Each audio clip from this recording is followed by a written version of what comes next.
Let's start with a news that is breaking that is not yet certain, but it's not looking good for Senegal, and that's about their talisman Sadio Mane, who is likely to miss the World Cup. You had French media outlet L'Equipe stating categorically that he will miss the World Cup, although other outlets are reporting that it's not yet confirmed. But for Sadio Mane, that injury came as a result of the injury picked up against Werder Bremen for Bayern Munich during the German Bundesliga. It's yet to be confirmed, but there are reports that he will likely miss the World Cup. How much of a blow will this be to Senegalese football? Well, I think it's a very big miss. It will be a very big miss for them as a team, because looking into the World Cup, looking at the African teams there, I'll say Senegal is probably by far the best African team we have, the strongest African team we have in the World Cup. And having a figure such as Sadio Mane, I think probably I would say he's the leader of the Senegalese team. So it's a very big blow for the team as a whole, and even for Africa as a whole. Okay, talking about Sadio Mane and his importance and brilliance to Senegal, you know quite well that he scored the decisive penalty kick that earned Senegal their first win when it comes to the African Cup of Nations. He also scored the decisive penalty kick that sent Senegal straight into the World Cup in Qatar. So he's definitely a phenomenal force to reckon with when it comes to Senegalese football. Well, still talking about the World Cup, let's talk about a former president of FIFA, and that's Blatter. Blatter admitted that awarding the hosting rights of the 2022 World Cup to Qatar 8 years ago is a mistake, according to the former FIFA president. Now, this is quite funny, because this happened under his administration, and at the time there were reports that monies exchanged hands. There were corruption scandals that emanated after that announcement, among other things, accusations flying. So, what do you make of his? Should I call it acknowledgement now, or I don't even know where to place it really? But according to Blatter, he's coming from the angle that Qatar is too small a nation in terms of size, and the World Cup is too big, for Qatar to accommodate. How do you think? How true is that? Well, I would say in terms of size, I think Qatar might not be the biggest or a very big country as a whole, but I think they can accommodate. They have had, I think, over the years of bidding for the World Cup, they have been able to improve their infrastructures, and we have seen the kind of stadiums that have been able to build. But I think in the line of having some they have had some human rights kind of concerns. I think those are the major reasons that might not have that might giving him that kind of regret of actually giving them the World Cup, because they have had serious rules of how they want the people should behave, and how these people that are coming in should behave. These restrictions have happened that might make people change their minds and look at World Cup in some way. But I think minus that, I think as a whole, looking at infrastructure and looking at the country as a whole, I think they can accommodate and have the World Cup. Okay. Well, let's move away from there and turn our attentions now to women's football, especially on the continent of Africa. Yes, it's about the CAF Women's Champions League, and Nigeria has a representative, talking about Bayelsa Queens. They will be in action later tonight in the semi-final, and that will be against their Moroccan counterparts. As far as Morocco are the host of this nation, the other semi-final clash would have the defending champions Mamelodi Sundials taking on the Simba Queens of Tanzania, and that will be by 4 p.m. While for Asfa against Bayelsa Queens, it will be by 9 p.m. Bayelsa Queens, we saw them win against the Gida 3-0. They stand a chance of getting to the finals. That will be remarkable for a Nigerian team. They've won $200,000 as a result of hitting the semifinals. Today's match, are you expecting them to continue the good run of form? Yes, I think for the women's league generally in Nigeria, I think there have been a lot of improvement over time compared to what we have seen before in the women's league. And I think this the Bayelsa, I think the women, I think they have really tried and really I'll say surpassed all expectations, because it's rare. I would say probably probably in the 90s we have had Nigerian teams actually dominate this cup, but close to the last 5-6 years, Nigerian teams have always struggled to even get to the quarterfinal. Talk of having to be in the Nations Cup and all of that. So I think it's a very good win for them. It's a very good feat for them, and I think they will really push forward to actually go into the finals. Let's turn our attention now to the Spanish La Liga.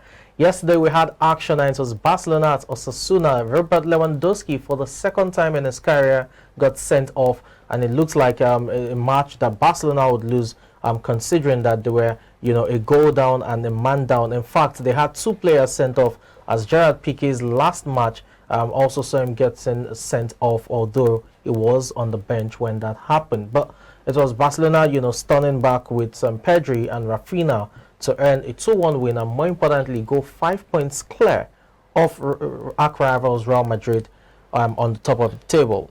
Yesterday's performance, was that a show of statement that without Lewandowski we can still get goals, we can still grind our results? Was that resilient spirit we saw yesterday, was that really a true reflection of Barcelona? I think yes, and it's a good statement, and it's very nice for the players to also have that kind of mentality. Yeah. You could see the mentality, especially in the second half. They knew they had to win, because winning that game actually makes a good statement for them.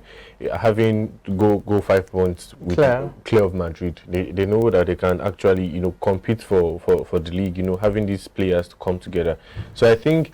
For Xavi, I think it's a good thing for him, because having the Champions League exit, so it's a good thing for him to with the board, when the board is looking at his career, this thing, and probably after the Champions League exit, they have had talks of probably bringing a new coach or something. Exactly. So I think this match actually cements a little bit, clears up a little bit of doubt from him, and gives him more time to actually probably instill his kind of play in the team and make the players make the best out of these players. Okay. Well, let's turn our attention now to England, and it's all about the Carabao Cup, EFL Cup, if you want to call it that, but it's the Carabao Cup, and that's the midweek matches you have. The biggest one has to be Manchester City at the Etihad against an inconsistent Chelsea side at this time. The last 4 Premier League games in the league have not been good for Chelsea Football Club in terms of results. So they're going into the Lions Den, you want to say.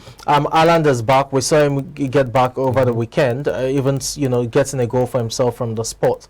You think with Chelsea's inconsistent performances over the last 2-3 weeks, they can really pose a problem for Manchester City?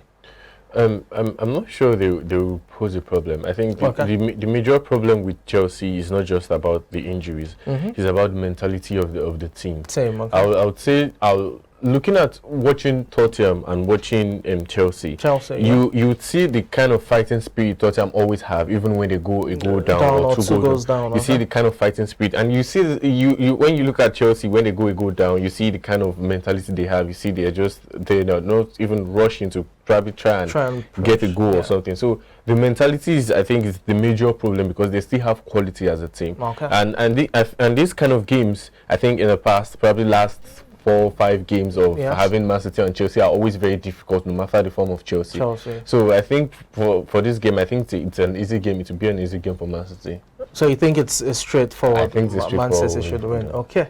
Let's turn our attention now to the Emirates. Arsenal Football Club, table toppers, title contenders. It's a good time to be a Gunner. They'll be taking on Brighton Hove Albion at the Emirates, and for Brighton, you know quite well, they are a formidable side. This is definitely a stern test for Arsenal. Arsenal are just, at the beginning of the season, it looked like the ambition was finish in the top 4, which they couldn't achieve last season, and then probably win one of these cups. But the way they've started the season on fire, it looks like they're all out to win every title available. You think against Brighton, that will be a true test of if they can go all the way? Yes, it will be a true test because they have had, I think Ateta have used probably his first 11 almost in every game. Exactly. And I think those players are, if you see the kind of intensity they played against Chelsea was not that high. I think they'll probably be a little bit of burnout, and it will be, there will be, I think in this game he will have to probably bench some of these players. Give them rest. And that's where the problem will be, because I'm not sure Brighton will bench any of their players. And looking at the Brighton's form, looking at the kind of players they have and the way they play, they are a very, very formidable team to play against. So I think it will be a very tricky game for Arsenal. For Arsenal, okay. Another team we need to talk about, because I think they are the Cinderella team of the Premier League this season, has to be Newcastle United. You look like a team that will be, right there until the very end in terms of a top 4 push, and more importantly, probably getting, to the semi-finals of cup competitions. No Alexander Isak, no St. Maxim, but that's not the problem. They are still grinding. It's against Crystal Palace at St. James's Park. Should we expect any surprises or Newcastle win? Yes, it should be a Newcastle win, but Crystal Palace has, I think, have known a way of trying to grind out results. Okay. Looking at, I think, their last game against West Ham, they had a surprise comeback and even to win the game. So I think the Crystal Palace have likes of Eze, likes of Olise. I think these players have been in fine form. So I think they will pose a threat, but I think Newcastle should be able to win the game. To win the game, okay. Eddie Howe has even been touted as the next England manager. It will be intriguing to see, but he's definitely doing a great job for Newcastle United at this time. It's about a year on the job, and let's see if he's able to push them further this season.